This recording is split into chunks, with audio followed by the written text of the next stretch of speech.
Bismillahirrahmanirrahim. Assalamualaikum warahmatullahi wabarakatuh. Om Swastiastu, Namo Buddhaya, salam kebajikan bagi kita semua. Selamat siang kepada teman-teman sekalian. Pertama-tama kami ingin mengucapkan terima kasih kepada dosen pembimbing kami yaitu Bapak Geri Alfadito Stat MSI yang telah membimbing dan memberikan arahan kepada kami selama proses penyusunan penelitian ini. Tidak lupa juga kami mengucapkan terima kasih kepada teman-teman dari kelompok 8 atas kerjasamanya dalam saling mendukung dan menyampaikan presentasi masing-masing. Sebelum memulai, izinkan saya untuk memperkenalkan diri. Perkenalkan, nama saya Rasya Rahmat Ar-Rasyid. Dan pada kesempatan kali ini, saya akan menjadi moderator dan membuka presentasi dari kelompok kami. Saya mewakili dari kelompok 7 bersama dengan teman-teman saya, Ridho Alfarizi Hussein, Muhammad Hideki Prasetya, Nanda Dwi Komala, Muhammad Heru Budi Prasetyo, Algifa Seza Naufalian, Dia Syifa, Najmi Aufa Hanif, Ginaya Maula, dan Aura Aisyah Azwar. Kita semua tentu menyadari bahwa masa awal perkuliahan merupakan fase penting bagi mahasiswa baru. Perubahan sistem pembelajaran, lingkungan pertemanan, serta tuntutan akademik membuat mahasiswa perlu memiliki kemampuan adaptasi yang baik agar dapat menjalani perkuliahan dengan nyaman dan optimal. Sering muncul anggapan bahwa mahasiswa laki-laki dan perempuan memiliki cara adaptasi yang berbeda, baik secara sosial maupun akademik.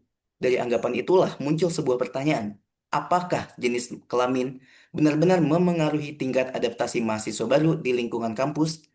Untuk menjawab pertanyaan itulah kami kelompok 7 memilih judul Pengaruh Jenis Kelamin Terhadap Tingkat Adaptasi Mahasiswa Baru di IPB University untuk melihat apakah perbedaan gender memang berpengaruh terhadap adaptasi mahasiswa baru di lingkungan kampus. Selanjutnya, untuk menjelaskan lebih rinci mengenai latar belakang penelitian dan dasar teori yang melandasi pemilihan topik ini, kami persilakan untuk teman kami Heru untuk melanjutkan ke bagian latar belakang. Oke, terima kasih banyak Rasya atas sambutannya. Yang pertama adalah latar belakang. Masa transisi ke perguruan tinggi merupakan fase yang krusial bagi mahasiswa baru karena mereka harus menyesuaikan diri secara akademik, sosial, dan juga emosional. Menurut Stanford tahun 2014, adaptasi adalah proses dinamis yang melibatkan interaksi faktor internal, perasaan, pribadian, dan motivasi. Dan faktor eksternal yaitu dukungan sosial dan kondisi belajar. Dan yang ketiga, jenis kelamin dianggap berpengaruh terhadap kemampuan adaptasi. Perempuan condong memiliki keterampilan komunikasi interpersonal dan ikatan emosional yang lebih baik, sehingga lebih cepat menjalin hubungan sosial menurut Rahayu dan Arindi tahun 2020. Dan laki-laki sering menunjukkan kemampuan adaptasi yang lebih baik pada situasi kompetitif atau aktivitas kelompok tertentu, menurut Ramadhani dan Rahmawati tahun 2020. Penelitian perbedaan adaptasi berdasarkan jenis kelamin penting dilakukan untuk memahami bagaimana mahasiswa laki-laki dan perempuan menghadapi perubahan akademik dan sosial di lingkungan kampus.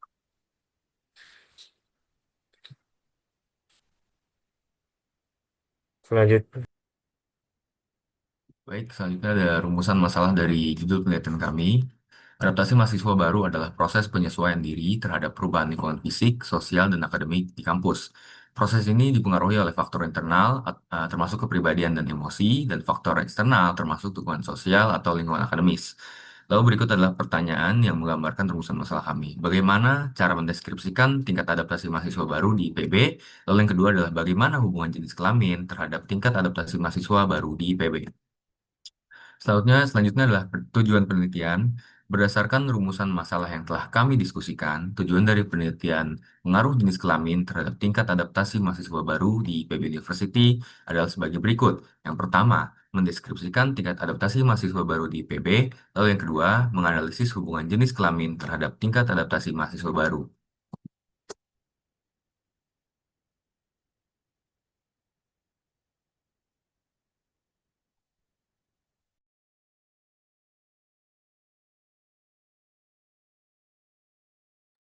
Oke, kemudian ada di bagian metode penelitian.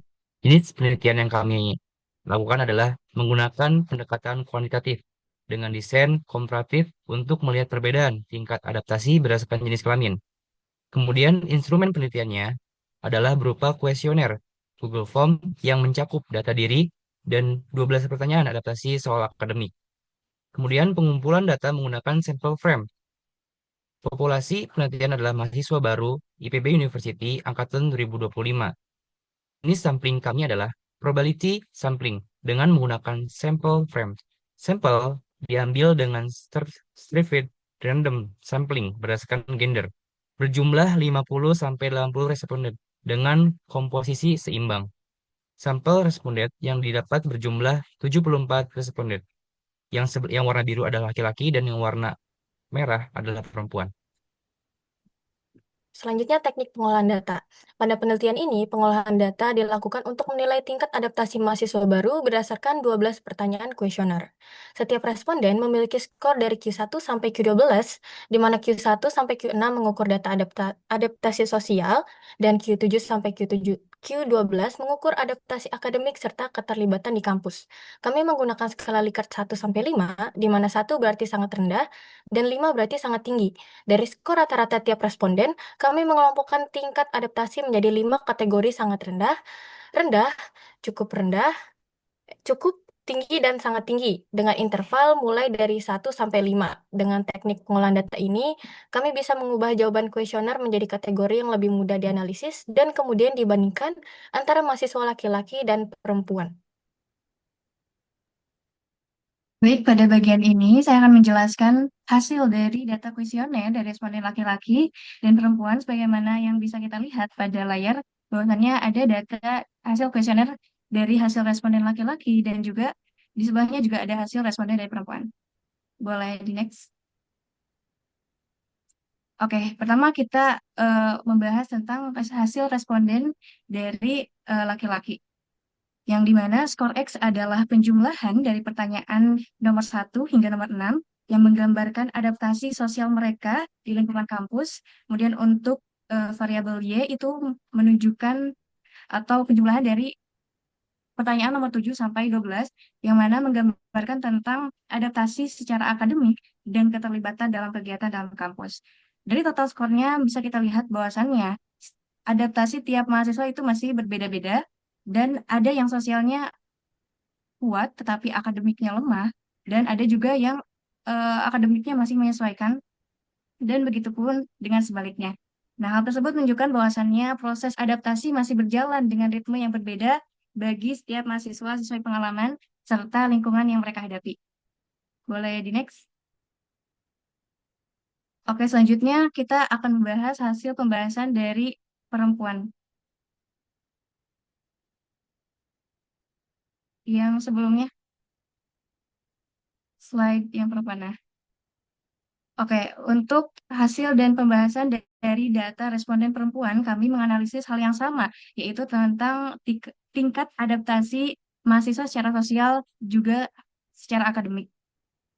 Dari hasilnya terlihat bahwa sebagian besar responden perempuan itu memiliki skor yang cukup stabil antara adaptasi secara sosial maupun secara akademiknya.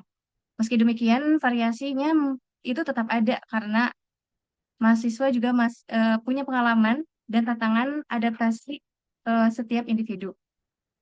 Nah, jika kedua kelompok ini antara perempuan dan laki-laki ini dibandingkan, bahwa sebenarnya pola adaptasi mereka itu cukup mirip karena sedang berada dalam fase menyesuaikan diri dengan lingkungan baru, entah itu dari tuntutan akademik hingga aktivitas kampus. Dan ini adalah proses yang wajar dan memang membutuhkan waktu. Dan secara keseluruhan, hasil ini menunjukkan bahwa dua aspek adaptasi, yaitu sosial hingga akademik, memegang peran penting dalam pengalaman mahasiswa baru. Dan data ini juga bisa menjadi dasar untuk melihat bagaimana sih yang mungkin perlu dukungan lebih intens lagi untuk adaptasi mahasiswa itu bisa berjalan lebih lancar lagi. Itu saja, sekian, terima kasih. Oke, di sini Selanjutnya aku saya akan serahkan. ngejelasin standar deviasi laki-laki. Nah, tadi Gina udah ngejelasin X itu adalah adaptasi sosial dan Y itu adaptasi akademik. Nah, untuk main X untuk pada standar deviasi laki-laki itu terdapat 19,5 dengan standar deviasi 2,2. Ini menunjukkan bahwa variasi adaptasi sosial antar responden relatif kecil atau konsisten. Next. Nah, untuk standar deviasi perempuan, itu meannya adalah 18,8 dengan standar deviasi 2,8. Ini berarti kemampuan adaptasi sosial perempuan memiliki variasi sedang atau tidak terlalu seragam namun juga tidak terlalu berjarak antara satu sama lain. Perbedaan ini perbedaan antara standar deviasi perempuan dan laki-laki ini cukup tipis. Nah, kesimpulannya hasil dari standar deviasi perempuan maupun laki-laki itu menunjukkan bahwa adaptasi perempuan cenderung lebih memiliki variasi yang lebih besar dibanding laki-laki terutama pada aspek akademik. Next.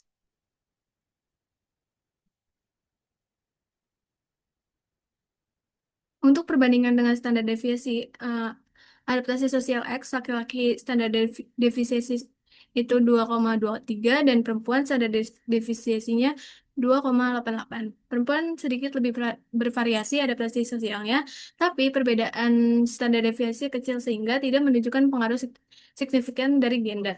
Nah, untuk adaptasi akademik dan keterlibatan, laki-laki itu 3,09 dan perempuan standar defisiensinya 3,01. Standar defisiensi hampir sama persis, artinya adaptasi akademik mahasiswa baru sangat stabil dan tidak dipengaruhi gender. Next.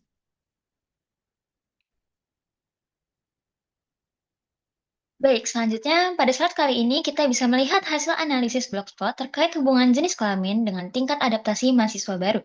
Dari grafiknya, median antara mahasiswa laki-laki dan perempuan hampir sama. Dan bisa kita simpulkan bahwa tingkat adaptasi keduanya berada di relatif yang hampir setara. Rentang skor atau penyebaran datanya juga mirip. Ini berarti pola adaptasi kedua gender konsisten dan tidak menunjukkan perbedaan yang mencolok. Ada beberapa titik yang berada di role Whiskers, yaitu nilai ekstrim, tetapi jumlahnya sangat sedikit dan tidak mempengaruhi gambaran umum data. Secara keseluruhan, Blogspot ini menunjukkan bahwa jenis kelamin tidak memberikan pengaruh yang signifikan terhadap tingkat adaptasi mahasiswa baru di IPB University. Untuk slide selanjutnya akan dibahas oleh rekan saya, yaitu Rido. Baik, terima kasih Aura atas kesempatannya. Di slide ini kita akan bahas tentang variabel bebas lainnya. Jadi variabel bebas utama kita adalah jenis kelamin untuk penelitian ini. Lalu selain jenis kelamin kita juga mendapatkan beberapa data seperti data tempat tinggal saat ini, data berapa lama telah tinggal di Bogor atau Dramaga sejak mulai kuliah, data keaktifan dalam organisasi, dan data pernah tinggal jauh dari keluarga atau belum pernah. Nah, data-data dari pie chart ini cukup berpengaruh terhadap penelitian kita karena selain faktor jenis kelamin, faktor-faktor pada data ini juga bisa mempengaruhi tingkat adaptasi mahasiswa baru di IPB University. Baik, selanjutnya boleh dilanjut oleh Rasya. Baik, sampailah kita di sesi yang cukup penting, yaitu sesi kesimpulan. Jadi, dari penelitian yang telah kami lakukan, muncullah sebuah kesimpulan. Tingkat adaptasi mahasiswa baru IPB, baik laki-laki maupun perempuan, berada pada kategori tinggi dan tidak menunjukkan perbedaan signifikan berdasarkan jenis kelamin. Ditunjukkan oleh nilai rata-rata dan standar deviasi yang relatif mirip pada kedua kelompok. Lalu, adaptasi akademik mahasiswa juga stabil dan tidak dipengaruhi oleh gender. Meskipun perempuan menunjukkan variasi adaptasi sosial sedikit lebih besar, namun hal itu tidak berdampak signifikan. Lalu, ada saran. Saran yang kami berikan adalah agar kampus terus menyediakan program pendampingan dan kegiatan pengembangan diri yang merata tanpa membedakan gender. Mahasiswa didorong untuk aktif berpartisipasi dalam kegiatan sosial dan akademik guna memperkuat adaptasi. Serta untuk peneliti selanjutnya dapat menambah variabel lain atau memperluas sampel untuk memperoleh pemahaman yang lebih komprehensif mengenai faktor-faktor yang memengaruhi adaptasi mahasiswa baru. Baik, sekian presentasi yang bisa kami sampaikan. Selanjutnya adalah sesi tanya jawab. Bagi kelompok 8 yang ingin bertanya, silakan angkat tangannya.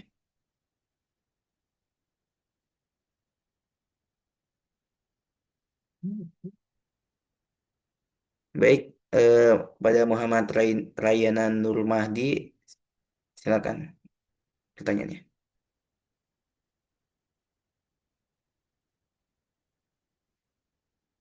Boleh, on mic. Bertanya atas presentasinya dari kelompok 7, menarik sekali ya. Ya. Oke, baik. Aku mau tanya, berdasarkan data hasil penelitian tertera, sampel responden laki-laki dan perempuan menunjukkan tingkat adaptasi yang tidak terlalu signifikan. Bagaimana cara mengartikannya jika tingkat adaptasi laki-laki dan perempuan signifikan?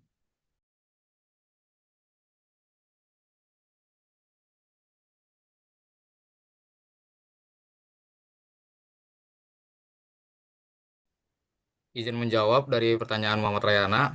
Karena data kita tidak signifikan, maka dapat disimpulkan bahwa tidak ada perbedaan tingkat adaptasi yang benar-benar nyata antara mahasiswa laki-laki dan perempuan. Artinya kemampuan adaptasi keduanya relatif sama. Namun apabila hasilnya signifikan, itu akan menunjukkan bahwa jenis kelamin memang mempengaruhi tingkat adaptasi.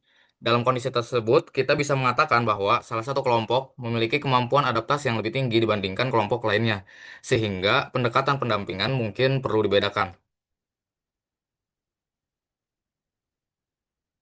Baik, kepada Rayana apakah menjawab?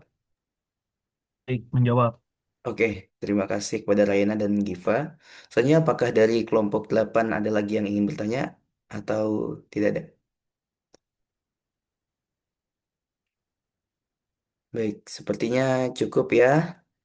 Eh, Kita sekarang telah sampai di bagian penutup. Sebagai penutup, kami kelompok 7 ingin menegaskan bahwa kemampuan adaptasi mahasiswa baru tidak ditentukan oleh perbedaan jenis kelamin, melainkan oleh bagaimana individu menghadapi perubahan dan tantangan di lingkungan kampus yang baru. Kami mengucapkan terima kasih yang sebesar-besarnya kepada dosen pembimbing kami, Bapak Geri Alfadito S. Estat, MSI, atas bimbingan dan arahan yang telah diberikan selama proses penelitian ini. Tak lupa juga kami mengucapkan terima kasih kepada teman-teman sekalian atas perhatian dan kesempatan yang telah diberikan.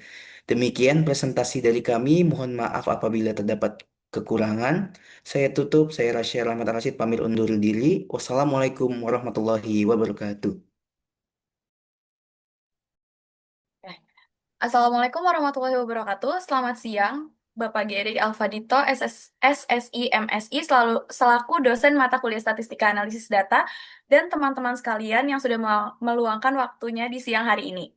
Sebelumnya, tahukah kalian bahwa dalam beberapa tahun terakhir, Indonesia masih menjadi salah satu negara dengan prevalensi perokok tertinggi di dunia? Melalui presentasi ini, saya dan teman-teman dari kelompok 8 akan membahas analisis tren persentase perokok dalam sebulan terakhir di Indonesia tahun 2019 sampai 2024 untuk melihat apakah angka tersebut meningkat, menurun, atau justru stagnan, serta apa yang sebenarnya terjadi di balik tren tersebut. Izinkan saya memperkenalkan diri saya. Saya Zanurul Hidayah dan teman-teman saya yakni Arianto, Teuku Marsekal Dirgantara Kamil, Arfa Hasbi Gifari, Umaira Walida Kansa, Furia Mulia Hanjani, Nabila Fajriani Mandalika, Ruana Kalevi Algozi, Muhammad Rayana Nur Mahdi, dan Tiara Zalfa Taufik. Selanjutnya kita masuk ke bagian latar belakang. Yang pertama, menurut data dari World Health Organization atau WHO pada tahun 2020, tercatat sebanyak 991 juta orang di dunia yang berusia 15 tahun ke atas merupakan perokok aktif.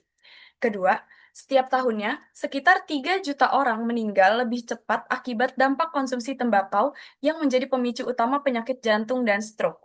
Yang ketiga, Indonesia saat ini termasuk dalam jajaran negara dengan jumlah perokok tertinggi di dunia. Keempat, menurut data dari Global Adult Tobacco Survey atau GATS, lebih dari 60 juta penduduk Indonesia adalah perokok aktif dengan prevalensi tertinggi di kalangan laki-laki dewasa. Yang kelima, jumlah perokok di Indonesia terus mengalami peningkatan yang dipengaruhi oleh beberapa faktor. Salah satunya adalah ketidaksesuaian antara regulasi yang ada dengan implementasi di lapangan.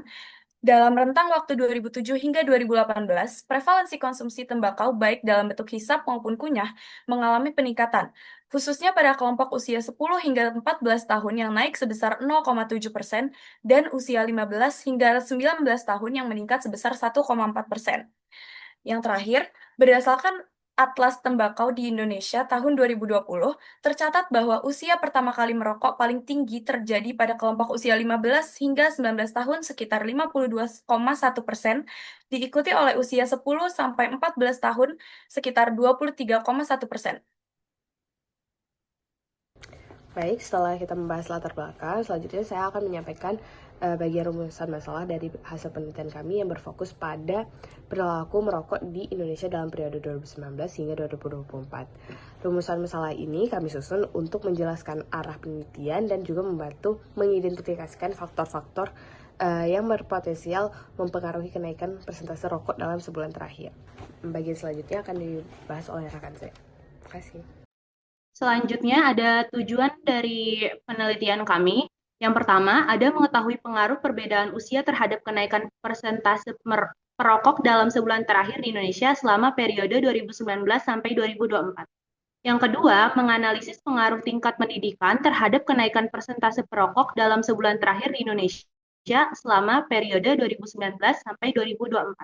Yang terakhir, mengidentifikasi pengaruh perbedaan jenis kelamin terhadap kenaikan persentase perokok dalam sebulan terakhir di Indonesia selama periode 2019 dan 2024 sampai 2024.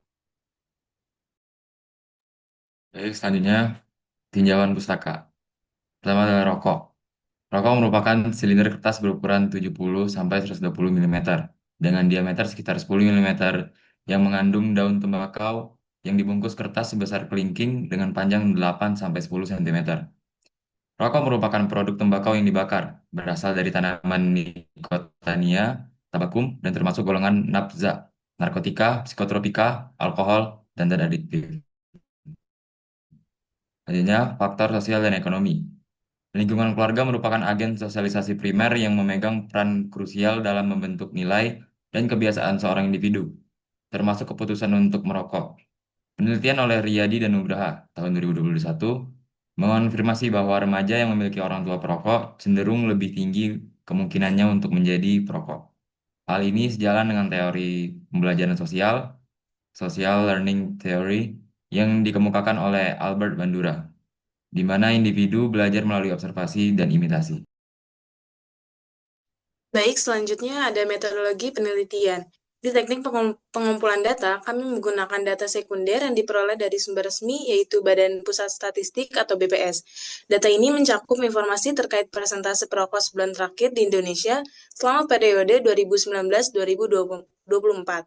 Adapun variabel yang kami gunakan yaitu umur yang termasuk variabel numerik dan tingkat pendidikan serta jenis kelamin yang termasuk variabel kategorik. Baik, selanjutnya masih di metode penelitian bagian proses pengolahan data. Yang pertama ada menentukan masalah. Tahap awal adalah mengidentifikasi dan merumuskan masalah yang diteliti agar penelitian memiliki arah yang jelas. Selanjutnya ada mendefinisikan populasi dan sumber data. Lanjut lagi ke akuisisi dan pemilihan kerangka sampel. Pada tahap ini peneliti mengumpulkan data dan memilih sampel yang mewakili populasi secara tepat. Selanjutnya ada manajemen data. Setelah data diperoleh, dilakukan proses penyuntingan atau editing untuk memastikan data sudah lengkap dan bebas kesalahan. Ada juga pemasukan atau inputting, yaitu memasukkan data ke dalam sistem atau software analisis. Selanjutnya ada pengolahan dan analisis data.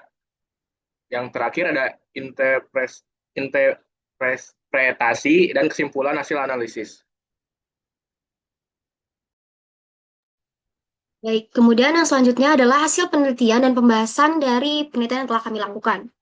Berdasarkan jenis kelamin, persentase perokok berusia di bawah 18 tahun berdasarkan jenis kelamin dari tahun 2019 sampai 2024. Dapat dilihat pada grafik tersebut, untuk kelompok usia di bawah atau sama dengan 18 tahun, terlihat perbedaan yang sangat signifikan antara laki-laki dan perempuan, di mana laki-laki selalu mendominasi. Sejak tahun 2019, dimulai pada angka 7,39%, kemudian pada tahun 2020, 7,26%, tahun 2021, 7,14%, 2022, 6,54%, 2023, 7,1%, dan 2024, 7,4%. Perempuan tetap sangat rendah di bawah 0,2%, meskipun ada sedikit peningkatan pada tahun 2024. Jika dilihat berdasarkan jenis kelamin pada kelompok usia tersebut, remaja laki-laki memiliki persentase perokok yang jauh lebih tinggi dibandingkan perempuan. Kondisi ini mencerminkan pengaruh norma sosial dan lingkungan, pergaulan yang lebih permisif terhadap perilaku merokok pada laki-laki. Baik, untuk di bagian umur, sekitar di usia 65 tahun ke atas itu menunjukkan bahwa tingkat konsumsi rokok itu cenderung stabil di sekitar 21% sampai 22%. Namun di usia umur 15 sampai 24 tahun itu menunjukkan angka yang paling besar di antara golongan-golongan umur yang lainnya. sekitar 28,77% menjadi 25,99% dari 2019 ke 2022. Nah, untuk usia kelompok umur 25 sampai 49 tahun merupakan kelompok presentase tertinggi. Angkanya stabil di range 31 sampai 35%. Dengan puncak terjadi pada usia 35 sampai 39 tahun itu 35,7%, itu waktu 2024, usia 40 sampai 44 tahun itu 35,8% pada tahun 2024. Next. Baik, selanjutnya adalah pendidikan. Berdasarkan grafik tren presentasi merokok dalam sebulan terakhir berdasarkan tingkat pendidikan pada periode 2019 sampai 2024, terlihat adanya fluktuasi pada kedua kelompok pendidikan, yaitu lulusan SD dan SMA. Pada kelompok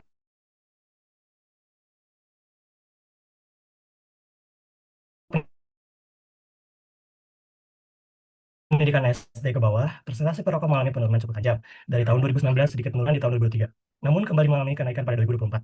Hal ini menunjukkan bahwa meskipun sempat menurun, kebiasaan merokok pada kelompok ini kembali meningkat dalam beberapa tahun terakhir. Sementara itu, pada kelompok pendidikan SMA, persentase perokok menurun dari 2019 ke 2020, kemudian meningkat cukup signifikan nih pada 2021. Pada 2022 kembali terjadi penurunan, namun tren meningkat kembali terlihat pada tahun 2023 sampai 2024. Secara keseluruhan, grafik menunjukkan bahwa kedua kelompok pendidikan sama-sama mengalami pola fluktuatif. Namun pada 2024, persentase perokok pada kedua kelompok cenderung kembali meningkat. Baik, kesimpulan yang kita dapati dari penelitian yang telah kami lakukan, yang pertama, kita bisa melihat pengaruh usia, di mana kelompok usia muda atau dewasa awal itu mengalami peningkatan persentase perokok yang paling tinggi dibandingkan lainnya. Yang kedua, pengaruh tingkat pendidikan, di mana hal ini menunjukkan kalau individu dengan tingkat SMA menunjukkan bahwa kenaikan persentase perokok yang lebih besar dibandingkan pendidikan di bawahnya. Yang ketiga adalah pengaruh gender, di mana ini menyimpulkan bahwa laki-laki mengalami kenaikan persentase perokok yang jauh lebih besar dibanding perempuan, namun akumulasi kenaikannya lebih besar ke perempuan. Secara keseluruhan, penelitian ini menunjukkan bahwa usia, tingkat pendidikan, dan gender merupakan faktor utama peningkatan persentase perokok di Indonesia selama kurun waktu 2019 hingga 2024, di mana teman ini menjadi dasar bagi penyusunan kebijakan dan program intervensi yang lebih terarah, terutama pada kelompok usia muda, pendidikan rendah, dan laki-laki yang menjadi kelompok paling rentan terhadap peningkatan perilaku merokok.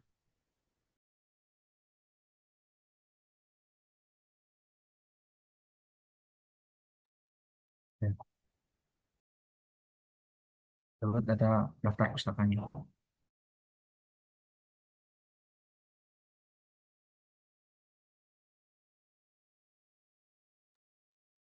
Apakah ada yang ingin bertanya dari kelompok 7?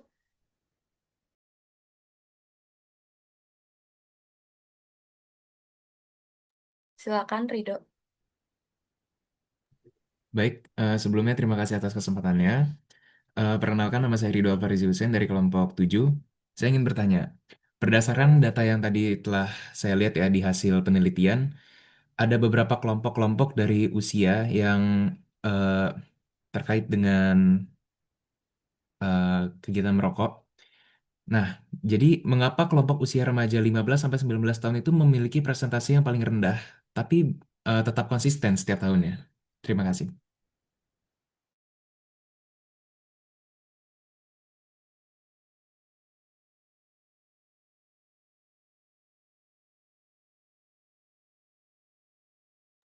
Baik, saya izin menjawab. Walaupun angkanya paling rendah, yaitu di angka 9,36% sampai 10,61%, konsistensinya menunjukkan bahwa paparan rokok terjadi sejak dini. Nah, hal ini tuh menunjukkan bahwa remaja masih memiliki akses dan pengaruh lingkungan yang membuat mereka tetap beresiko mulai merokok meski ada kampanye anti rokok. Apakah menjawab? Oke, baik, terima kasih Tiara sudah menjawab. Baik, terima kasih atas pertanyaannya. Udah cukup ya, berarti. Sekian pemaparan laporan tugas dari kelompok 8. Oh, boleh. Ada yang mau bertanya lagi? Silakan. Izin bertanya ya, perkenalkan nama saya Muhammad Didi, peserta dari kelompok 7. Sama seperti sebelumnya, berdasarkan data yang sudah tertera di eh, presentasi tersebut, ada satu pertanyaan yang terlewatkan di pikiran saya. Mengapa kelompok usia 25 sampai 49 tahun menjadi kelompok dengan presentasi perokok tertinggi? Itu aja.